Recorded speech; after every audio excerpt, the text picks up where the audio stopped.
तो क्या हाल है लौंडो, फाइनली मेरे चैनल में आई गए अपने ठहरकपन मिटाने के लिए। तो जब आई गए हो तो मैं प्रॉमिस करता हूँ कि तुम्हारे ठहरकपन में जरूर से मेरा मतलब ये एनिमे सीरीज तुम्हारी ठहरकपन जरूर से मिटा देगा। तो ज्यादा बकचोदी ना करते हुए चलिए एनिमे एक्सप्लेनेशन शुरू करते हैं। एपिसोड की शुरुआत में हमें एक लड़के की फ्लैशबैक को दिखाया जाता है, जहाँ पर हम देखते हैं कि वो लड़का एक ग्राउंड में बैठकर कुछ तो खेल रहा था, लेकिन तभी उसके पास उसका पापा आता है और वो भाषण देते हुए ये मोटिवेशन देता है कि तुम्हें दुनिया की सबसे बड़ी लौंडी आवाज बनना पड़ेगा, क्योंकि तुम्हारे पापा भी एक बहुत ही बड़े लौंडी आवाज है, यानी कि वर्ल्ड फेमस लौंडी आवाज, क्योंकि एक इंसान कभी भी एक लौंडिया के साथ खुश नहीं रह सकता। और वो ये भी बोलता है कि मैं जा रहा हूँ लौंडी आवाजी करने, तुम अपना रास्ता खुद देख लेना। और इतना बोलते ही एक गाड़ी में चढ़कर वहाँ से चला जाता है लौंडिया को पेलने। और अपने पापा के मुंह से ये सब सुनने के बाद वो लड़का सोचता है कि मेरे पापा बहुत ज्यादा कूल है, और वो चिल्लाते हुए बोलता है कि dad you are so cool, आप दुनिया के सबसे कूलेस्ट डैड हो। इतनी सी बच्चे की आंख में धड़क देख रहे हो, बिल्कुल तुम लोगों की तरह ही है। तो यहाँ पर सीन कट हो जाता है और इंट्रो होता है। इंट्रो के बाद हमें एक बहुत ही खूबसूरत लड़की को दिखाया जाता है जो एक टेम्पल में एक बेल बजाती है, और फिर धीरे धीरे करके एक एक करके मतलब 5 लड़कियों को दिखाया जाता है जो कि बहुत ही फैमिली फ्रेंडली तरीके से लेटे हुए थे। और ये सीन यहीं पे खत्म हो जाता है और फिर सीन कट होता है उस लड़के पे जिस लड़के को हम लोगों ने थोड़ी देर पहले देखा था। तो वो लड़का अपनी डेस्क में सो रहा होता है, तभी अचानक उससे नींद टूट जाता है और वो बोलता है कि मैं लेट हो गया। तो वो दौड़ते हुए अपने स्कूल में जाता है और हर वक्त वो अपने पापा के ही बारे में सोच रहा होता है।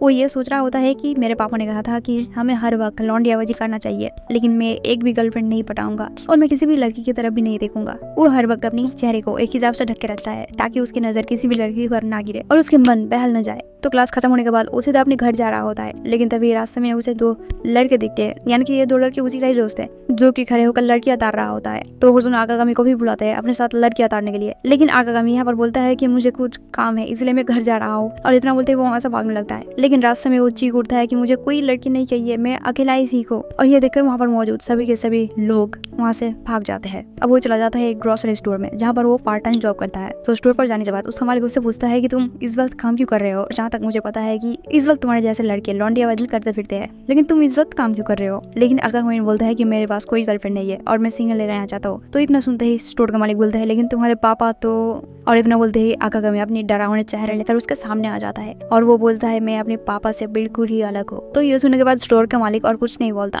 लेकिन आप लोगों ने कुछ नोटिस किया? जी हाँ, स्टोर का नाम जो कि था लोनली स्टोर। तो स्टोर का काम खत्म करने के बाद आकागामी अपने घर की तरफ चल रहा होता है और ये सोच रहा होता है कि लड़कियां पटाना, लौंडी आवाजी करना, गर्लफ्रेंड रखना, ये सब कुछ इवन काम है और मैं इन सबसे बहुत ही दूर रहूंगा, मैं एक नोबल लाइफ जीऊंगा और मैं एक टेम्पल में चला जाऊंगा। वो ये सब कुछ सोच रहा होता है कि तभी एक ड्रम लुढ़कते हुए आता है और अचानक से आकागामी के ऊपर गिर पड़ता है, जिस वजह से आकागामी भी उस ड्रम के साथ लुढ़कते हुए एक दीवार पे जाकर ठुक जाता है। तभी उसके सामने एक बहुत ही खूबसूरत लड़की आ टपकता है और वो बोलती है कि क्या तुम ठीक हो। तो ये देखकर आकागामी की तो आंखें बाहर निकल आते हैं और वो बोलता है कि इतनी खूबसूरत लड़की मैंने आज से पहले कभी नहीं देखा। तो अब वो लड़की आकागामी के पास आती है और पूछती है कि क्या तुम ठीक हो, अब मैं क्या करूँ, मेरे से इतनी बड़ी गलती कैसे हो गई। तो ये सब कुछ वो बोल रहा होता है कि तभी आकागामी अचानक से खड़ा हो जाता है और वो उसे कुछ बोलकर वहाँ से तुरंत ही भाग जाता है, क्योंकि वो एक नोबल लाइफ जीना चाहता था और वो वहाँ से तुरंत ही भाग जाता है। यहाँ पर एक बहुत ही ऑकवर्ड सिचुएशन क्रिएट हो जाता है। आकागामी फाइनली घर पहुंच जाता है और वो सो जाता है, लेकिन रात में अचानक उसके सपने में भी वो लड़की आ जाती है और ये देखकर आकागामी के पसीने छूट जाते हैं और उसकी नींद भी टूट जाता है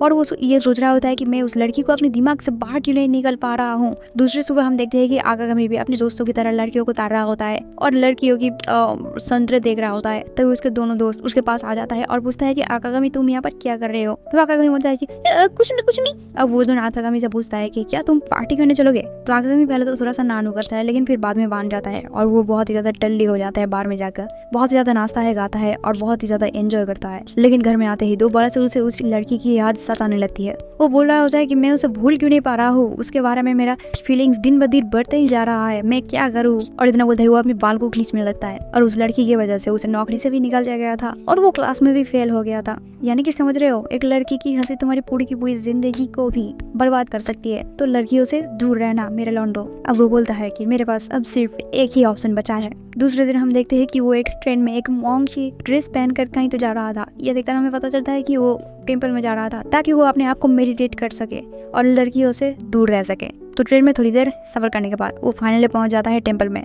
इस टेम्पल का नाम होता है मिकाजुकी टेम्पल और वो बाहर खड़े होकर उस टेम्पल को थोड़ी देर घूरता है। अब आकागामी जोर जोर से टेम्पल की कॉलिंग बेल को बजाने लगता है, जिस वजह से एक लड़की आकर टेम्पल की डोर को खोल देती है और आकागामी यहाँ पर ये देखता है कि ये वही राज वाली लड़की है। आकागामी को देखकर वो लड़की सॉरी सॉरी बोलती है और तुरंत ही चली जाती है अपने कपड़े बदलने के लिए। इसी बीच आकागामी ये सोच रहा होता है कि मैं उस लड़की को यहाँ और भी हेलुसिनेट तो नहीं कर रहा, क्योंकि मैं उसकी फीलिंग्स में इतना ज्यादा गिर गया हूँ कि मैं कुछ भी हेलुसिनेट करने लग रहा हूँ शायद। और तभी वहाँ पर वो लड़की आ जाती है, लेकिन आते आते वो थोड़ा सा गिर जाती है, जिस वजह से उसकी संतरे निकल आते हैं, जो देखकर आकागामी के मुंह से पानी टपकने लगता है, मुंह एकदम फव्वारे के तरह पानी गिरने लगता है और उसके बहुत तेजी से पसीने भी छूटने लगते हैं। तभी अचानक से आकागामी दौड़ते हुए वहाँ से भागने लगता है, क्योंकि वो अपने आप को बचाना चाहता था इन लड़कियों से। लेकिन अचानक उसके पैर एक पत्थर पे टकरा जाता है, जिस वजह से वो वहीं पर गिर जाता है और लुढ़कते हुए एक पेड़ पर जाकर टक्कर मार देता है। वो लड़की आकागामी के पास आती है और पूछती है कि क्या तुम ठीक हो, लेकिन आकागामी उठकर ही उसे पकड़ लेता है और उसे डायरेक्ट शादी के लिए प्रपोज कर देता है। कुछ देर बाद हम देखते हैं कि आकागामी और वो लड़की एक कमरे में अंदर बैठे हुए हैं और दोनों बैठकर चाय पी रहे होते हैं। तभी वो लड़की आकागामी से पूछती है कि तुम क्या पसंद करते हो। तो आकागामी ये सुनकर ये सोच रहा होता है कि शायद ये लड़की मेरा एग्जाम ले रही है और वो इस ख्याल में डूब जाता है कि अगर मैं फेल कर गया तो शायद ये मुझे यहाँ से निकाल देगी। तो इस सवाल से बचने के लिए आकागामी उस लड़की से पूछता है कि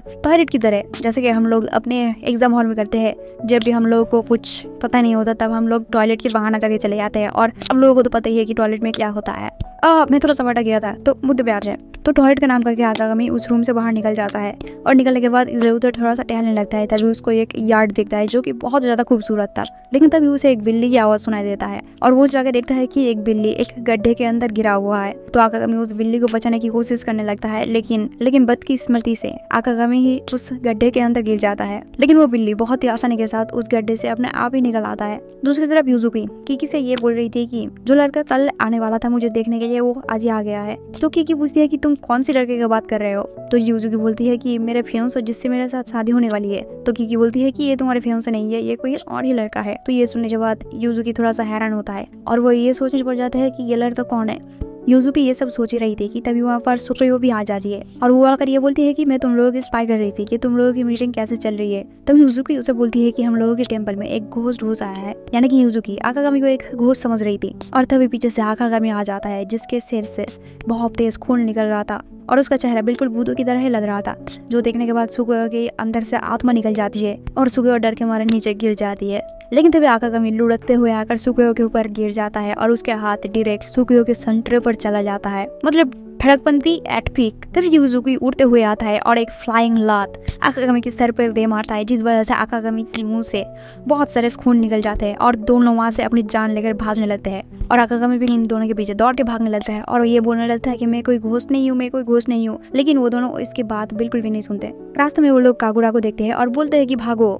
इतना बोलते ही वो लोग वहाँ से तुरंत ही भाग जाते हैं, लेकिन आकागामी को देखकर कागुरा वहीं पर बेहोश हो जाती है। दूसरी तरफ एक रूम के अंदर कागुरा और मीका मिलकर कुछ तो कर रहे थे, लेकिन बाहर इतना ज्यादा शोर शराबे की वजह से उन लोगों को कंसंट्रेट करने में बहुत ज्यादा दिक्कत हो रही थी। इसी वजह से मीका बाहर निकल आती है और बोलती है कि तुम लोग चिल्ला क्यों रहे हो। और तभी आकागामी बहुत तेजी से आकर मीका के पेट पे अपने सर दे मारता है और वो दोनों एक साथ गिर जाते हैं और आकागामी का हाथ मीका की टॉप के अंदर घुस जाता है, जिस वजह से मीका की प्रॉपर्टीज दिखने लगता है और मीका यहाँ पर चीख उठता है। इस तरफ यूजुकी और सुकियो दोनों मिलकर एक प्लान बनाते हैं और वो सोचते हैं कि वो लोग आकागामी के ऊपर हमला कर देंगे और उसके मुंह पर एक मुक्का मारेंगे, जिस वजह से अगर आकागामी एक घोस्ट होगा तो उसका मुक्का उस घोस्ट के अंदर से होते हुए बाहर निकल जाएगा। लेकिन अगर आकागामी एक असली बंदा हुआ तो उसका मुक्का जाके सीधा आकागामी के मुंह पर चिपक जाएगा। वो दोनों ये सब कुछ डिस्कस कर रहे होते हैं कि तभी वहाँ पर आकागामी आ जाता है और यूजुकी जो है वो आकागामी के ऊपर टूट पड़ती है और उसके मुंह पर एक जोरदार मुक्का मारती है, जिस वजह से आकागामी बहुत ही ज्यादा घायल हो जाता है। किकी अगर सब मिसअंडरस्टैंडिंग दूर करती है और वो बोलती है कि ये वो लड़का नहीं है जिसको तुम समझ रहे हो कि जिसके साथ तुम्हारी शादी होने वाली है, बल्कि इसे तो इसके अंकल ने यहाँ पर भेजा है यहाँ पर रहने के लिए। तो ये सुनने के बाद यूजुकी बहुत ज्यादा शर्मिंदगी महसूस करती है और आकागामी से माफी मांगने लगती है और बोलती है कि ये सब कुछ एक मिसअंडरस्टैंडिंग की वजह से हुआ है, तो प्लीज मुझे माफ कर देना। अब सभी लड़कियां मिलकर ये डिसाइड करने लगते हैं कि आकागामी को यहाँ पर रहने दिया जाए या फिर नहीं। तभी सुकियो सभी लोगों को बोलती है कि ये एक बूब्स एडिक है और इससे यहाँ पर नहीं रहने दिया जा सकता है। तो ये सुनने के बाद किकी बोलती है कि चलो ट्राई करके देखते हैं कि ये है भी या फिर नहीं, और फिर अपनी खजाने की दरवाजा खोल देती है, जो देखकर आकागामी का मुंह खुला का खुला रह जाता है और तभी वो अपने आप को एक बहुत जोरदार मुक्का मारता है, जिस वजह से उसकी नाक से बहुत सारे खून निकल आते हैं। ये देखने के बाद सभी डिसाइड करते हैं कि आकागामी को यहाँ पर और नहीं रहने दिया जा सकता। तो ये सब सुनने के बाद आकागामी सभी लोगों को बोलता है कि मैं तुम लोगों को और परेशान नहीं करूंगा, और इतना बोलते ही वो वहाँ से ऋतिक रोशन की तरह निकल जाता है। लेकिन जब वो बस स्टैंड में पहुंचता है तब वो देखता है कि उसकी आखिरी बात भी छूट चुकी है। तो वो वहीं पर बैठकर थोड़ा सा आराम करने लगता है और वो सोचने लगता है कि मैं ये क्या कर रहा हूँ यार यहाँ पर। लेकिन तब यहाँ पर यूजुकी आ जाती है और वो आकागामी को बोलती है, तुम आज रात के लिए हमारे टेंपल में ठहर सकते हो क्योंकि तुमने आज की आखिरी बस मिस कर दिया है। इसका मतलब ये मत समझ लेना कि तुम हमारे टेंपल में पूरी जिंदगी रह सकते हो। अब वहाँ पर बैठकर थोड़ी देर बात करने के बाद वो लोग अपने नाम एक दूसरे के साथ शेयर करते हैं और आकागामी बोलता है कि मेरा नाम आकागामी है और यूजुको बोलती है कि मेरी नाम यूजुको है। लेकिन आकागामी का नाम सुन जाए यूजुको को कुछ याद आने लगती है। अब सीन यहाँ कट हो जाता है और हम देखते हैं कि आकागामी माफी की पोज पर बैठा हुआ है और उसके ऊपर कोई तीर बरसा रहा है। तभी हम देखते हैं कि मीका उसके ऊपर बहुत गुस्से से तीर बरसा रहा होता है और वो बोलती है कि ये वही आकागामी है जिसके पापा ने हमारे पास से 20 मिलियन येन लेकर भाग गया था, मैं इसको नहीं छोड़ूंगी। आकागामी बोलता है कि मैं जैसे भी करके तुम लोगों की 20 मिलियन येन पे करने की कोशिश करूंगा। तो अब यूजुकी आकागामी की साइड लेते हुए बोलती है कि हम ये पैसा इसकी बॉडी से निकालेंगे, मतलब इसकी बॉडी से वसूल करेंगे। ये सुनने के बाद सभी लोगों के साथ साथ आकागामी भी बहुत ज्यादा शॉक्ड हो जाते हैं क्योंकि इन लोगों को इस बात की इनर मीनिंग बहुत ही अच्छे तरीके से पता था। तो दूसरे एपिसोड की शुरुआत वहीं से होती है जहाँ पर पहला वाला एपिसोड खत्म हुआ था, जहाँ पर हम देखते हैं कि यूजुकी सभी लोगों को ये बोल रही थी कि हम लोग इसके कर्जे का पैसा इसके बॉडी से निकालेंगे। जो सुनने के बाद सभी लोगों के साथ साथ आकागामी भी बहुत ही ज़्यादा शॉक्ड हो जाता है क्योंकि इन लोगों को पता है कि बॉडी से निकालने का मतलब क्या होता है। लेकिन फिर यूजुकी सभी लोगों को ये समझाने लगता है कि उसका मतलब ये नहीं था, इसका मतलब ये था कि हम लोग इसे अपने टेंपल में काम कराएंगे, अपने कपड़े धुलवाएंगे, बर्तन मजवाएंगे, खाना भी पकवाएंगे और इस तरीके से हम लोग इसका कर्जा पूरा करेंगे। यूजुकी को आकागामी का साइड लेते हुए देखकर मिया और सुगियो उससे ये पूछता है कि आकागामी तुम्हें कोई थ्रेट दिया है। लेकिन यूजुकी अपनी एक हाथ से एक पत्थर को तोड़ कर कहती है कि नहीं, ये मुझे कोई थ्रेट नहीं दे सकता। जो देखकर सुगियो और मिया दोनों ही चुप हो जाते हैं और यहाँ पर हमें एक इंट्रो दिखाया जाता है। अब यूजुकी आकागामी को धीरे धीरे करके पूरी टेंपल घुमा के दिखाने लगती है क्योंकि आकागामी अब से उसी टेंपल में काम करेगा। यूजुकी पहले तो आकागामी को इस टेंपल की मूर्ति दिखाती है जिसकी हालत बहुत ही ज्यादा खराब हो चुकी थी और उस मूर्ति की सर को बैंडेड से लिपटा गया था ताकि उस मूर्ति का सर नीचे ना गिर जाए। रंगे हाथों पकड़ लेंगे और फिर टेंपल से बहुत ही इजीली निकाल देंगे। तो ये प्लान सुनकर सभी लोग इस प्लान को एक्सेप्ट कर लेते हैं और बोलते हैं कि तो इस प्लान को एग्जीक्यूट कौन करेगा। तो सभी लोग सुकोयो की तरफ देखने लगते हैं और बोलते हैं कि तुम्हारी बॉडी सबसे ज्यादा सेक्सी है, इसलिए इस काम को अंजाम तुम ही दोगी। लेकिन सुकोयो की तरफ उंगली करते हुए ये बोलती है कि तुम भी तो ये काम कर सकती हो। लेकिन किकी बोलती है कि मैं एक नन हूँ, इसीलिए मैं ये सब काम नहीं कर सकती। तो सुकोयो के पास और कोई ऑप्शन ना रहने की वजह से सुकोयो इस काम के लिए मान जाती है, वो भी बिना मर्जी के साथ। दूसरी सुबह हम देखते हैं कि 5 बजते ही आकागामी बहुत जोश के साथ उठ जाता है और टेंपल में झाड़ू पोछा मारने लगता है और खाना भी पकाने लगता है। लेकिन तभी किचन में यूजुकी आ जाती है और वो अपनी नाइट ड्रेस में थी, जो देखकर आकागामी की सोए हुए अरमान जाग जाते हैं। इस वजह से आकागामी का बनाया हुआ खाना भी जलने लगता है और ये सब कुछ सुकोयो एक दरवाजे के पीछे से छुप छुप कर देख रही थी और वो सोचती है कि ये बंदा तो बिल्कुल हवस का पुजारी है, ठरकी कहीं का। अब यहाँ पर खाना कंप्लीट हो जाता है और सभी लोग डाइनिंग टेबल पर आके बैठते हैं खाने के लिए। तो जब सुकोयो आकागामी का बनाया हुआ खाना खाती है तो वो देखती है कि ये खाना बहुत ही ज़्यादा लजीज है और वो सभी खाना एकदम सफाचट कर देती है। खाना खाने के बाद सुकोयो जबरदस्ती अपना खजाना आकागामी को दिखाने लगती है ताकि वो सीड्यूस्ड हो जाए और उसके ऊपर झपट पड़े। अब सुकोयो उसे अपनी खजाना दिखाते हुए बोलती है कि मेरे साथ चलो, मेरे पास तुम्हारे लिए और भी बहुत सारे काम है और टेंपल को जल्दी से साफ सफाई करो। तो आकागामी बोलता है कि मैंने ऑलरेडी टेंपल को साफ कर दिया है और सब कुछ चमका दिया है। तो सुकोयो बोलते हैं कि इस टेंपल में एक बाथरूम भी है। तो आकागामी बोलता है कि मैंने उसको भी चमका दिया है। अब सुकोयो ग्रेवयार्ड के बारे में पूछते हैं तो आकागामी बोलती है कि मैंने उसको भी चमका दिया है। और ये सारी बातें सुनने के बाद सुकोयो की फटके 4 हो जाती है और वो ये सोचने लगता है कि ये सारे काम हम सभी लोग मिलकर पूरे दिन में कंप्लीट करते हैं और इस बंदे ने इतनी जल्दी पूरी की पूरी काम निपटा दिया। अब सुकोयो आकागामी को बाहर ले जाती है और उसके ऊपर पानी फेंकने लगती है और वो बोलती है कि ये तुम्हारा ट्रेनिंग का हिस्सा है।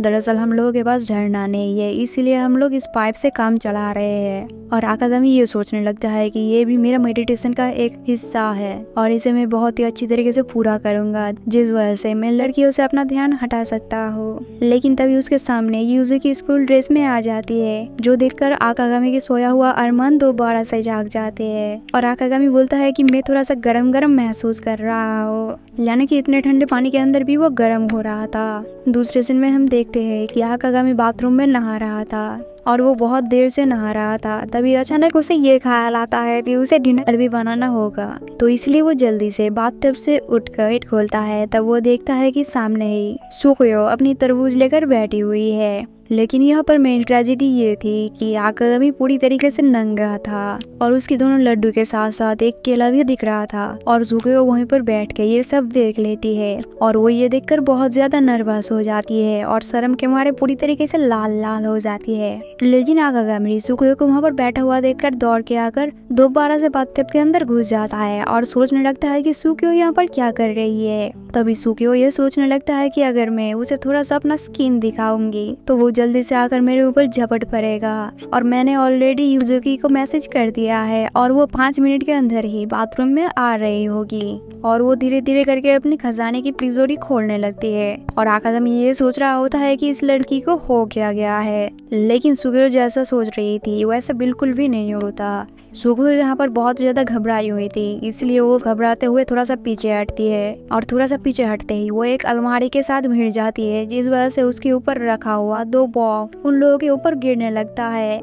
लेकिन आकागामी यहाँ पर सुकुयो को जैसे तैसे करके बचा लेता है। लेकिन तभी एक बॉक्स ऊपर से आते हुए आकागामी के सर पे गिर जाता है, जिस वजह से आकागामी की होंठ सुकुयो की होंठ के साथ जुड़ जाता है। और तभी वहाँ पर युजुकी भी आ जाती है और वो ये सब कुछ देख लेती है कि क्या तुम इस टेम्पल को छोड़कर जा सकते हो। तो आकागामी कुछ ना कहकर वहाँ से निकल जाता है। अब दूसरी तरफ सभी लड़कियां मिलकर सुकुयो को कांग्रेचुलेशन कहने लगती है और बोलती है कि तुमने आखिरकार ये काम कर ही दिया। और हम लोग यहाँ पर सभी लोगों की आंखों में बहुत ज्यादा चमक देख सकते हैं और सुकुयो भी यहाँ पर बहुत ज्यादा फुटेज खा रही थी। लेकिन जब सुकुयो युजुकी के साथ बातें करने जाती है तब युजुकी उसे थोड़ा सा इग्नोर करने लगती है, जो देखकर सुकुयो को थोड़ा सा ऑकवर्ड फील होता है। तो सुकुयो जाकर युजुकी को पूछती है कि तुम्हें क्या हो गया है। तो युजुकी बोलती है कि मैं जब भी तुम्हें देख रही हूँ तभी मुझे उसी मोमेंट का याद आ रहा है जब आकागामी नंगा होकर पड़ा हुआ था। अब वो दोनों मिलकर यहाँ पर थोड़ा सा बातचीत करने लगते हैं और बातचीत करते करते सुकुयो फाइनली अपनी गलती मान लेती है और बोलती है कि इसमें आकागामी का कोई गलती नहीं है, बल्कि वो तो मेरा मदद कर रहा था और मैं ही उसे इस टेम्पल से निकालने के लिए उसके ऊपर चढ़ा हुआ था। लेकिन उसने तो मेरे साथ कुछ भी नहीं किया था और इस वजह से वो थोड़ा सा गिल्टी भी फील करने लगती है। इसलिए वो दोनों ये डिसाइड करते हैं कि वो दोनों जाके आकागामी के साथ बातें करेंगे। लेकिन तभी किकी वहाँ पर आ जाती है और वो बोलती है कि आकागामी अपनी बोरिया बिस्तर बांध के यहाँ से चला गया है। इस तरफ हम देखते हैं कि आकागामी अपनी बोरिया बिस्तर लेकर एक पुलिस स्टेशन में जाता है और वहाँ पर बोलता है कि मैंने एक लड़की को किस कर दिया है, इसीलिए आप मुझे गिरफ्तार कर लो। तो वो पुलिस बंदा उसे एक लात मार के ऑफिस से निकाल देता है और वो बोलता है कि तुम दोबारा से यहाँ पर मत देख जाना। अब आकागामी के पास और कोई चारा नहीं था, इसीलिए वो दोबारा से अपनी पुराने रूम की तरफ जाता है और वहाँ पर जाके उसे ये पता चलता है कि उसके रूम में ऑलरेडी कोई आ चुका है। तो आकागामी रूम ओनर से ये पूछता है कि मेरा सामान का क्या हुआ। तो रूम ओनर ये बोलता है कि मैंने तो तुम्हारा सामान फेंक दिया है। अब आकागामी के पास रहने के लिए और कोई जगह नहीं था, इसीलिए वो एक जगह पर एक आकागामी को देखकर वहीं पर बेहोश हो जाती है। अब आकागामी और सुकुयो दोनों मिलकर चले जाते हैं किचन में और युजुकी चली जाती है नहाने के लिए। तब युजुकी सुकुयो को पुकारती है कि आ जाओ हम दोनों साथ में नहाएंगे। तो युजुकी उसके बाद मानकर एक साथ नहाने के लिए चली जाती है और इस तरफ आकागामी कुरोगे के साथ डिनर तैयार करने के लिए जुट जाता है। तभी आकागामी आहिस्ता आहिस्ता करके ये बोलने लगता है कि मुझे युजुकी के बारे में सब कुछ जानना है और ये बात कुरोगे सुन लेती है और वो बोलती है कि अगर तुम्हें युजुकी के बारे में सब कुछ जानना है तो मैं तुम्हारी मदद कर सकती हूँ। और बोलती है कि वो लोग अभी नहा रही है, अगर तुम चाहते हो तो मैं तुम्हारे लिए उन लोगों की बाथरूम की गेट खोल सकती हूँ। और इतना कहते ही कुरोगे चली जाती है बाथरूम की तरफ और उसकी गेट खोलने ही वाली होती है। लेकिन तभी आकागामी पीछे से चीखते हुए आता है कुरोगे को पकड़ने के लिए, लेकिन कुरोगे वहाँ से हट जाती है, जिस वजह से आकागामी का हाथ बाथरूम के गेट के हैंडल पे गिर जाता है और गेट खुल जाता है। और तभी आकागामी उन दोनों को नेकेड देख लेता है। और यहाँ पर क्रिएट हो जाता है एक और ऑकवर्ड सिचुएशन। दूसरे सीन में हम देखते हैं कि उजुकी और सुकियो दोनों मिलकर आकागामी को पीट के उसका भर्ता बना दिया है और उसे गाली देकर वो लोग वहाँ से निकल जाते हैं। आकागामी टेबल पर ही गिरा हुआ था और तभी उसके पास मिया आ जाती है और आकागामी को लड़ने के लिए चैलेंज कर देती है। एपिसोड की शुरुआत होती है मिया को दिखाते हुए, जहाँ पर मिया ये बोल रही थी कि मुझे पता है कि तुम यूजुकी और सुकियो को अपने बस में कर चुके हो, लेकिन मैं तुम्हारी बातों पर नहीं आने वाली और अब इस टेम्पल को बचाने की जिम्मेदारी मेरे ऊपर है। लेकिन मैं तुम्हें इस टेम्पल को छोड़ने के लिए नहीं बोलूंगी, बल्कि मैं तुम्हें जब ऑन एंड ऑन फाइट में हरा दूंगी तब मैं तुम्हारी नुन्नू काट दूंगी। मतलब अब यहाँ पर हमें इंट्रो दिखाया जाता है। इंट्रो के बाद हम देखते हैं कि सुकियो, कुरोगे और यूजुकी कहीं पर जा रही होती है और आकागामी उन लोगों को बाय करता है। दूसरी तरफ हमें मिया की सेक्सी बॉडी को दिखाया जाता है, जहाँ पर हम देखते हैं कि कुरागी मिया की सेक्सी बॉडी को पट्टी बांध कर टाइट कर रही थी। दरअसल मिया यहाँ पर आकागामी के साथ फाइट के लिए प्रिपरेशन ले रही थी। उफ, क्या बॉडी है।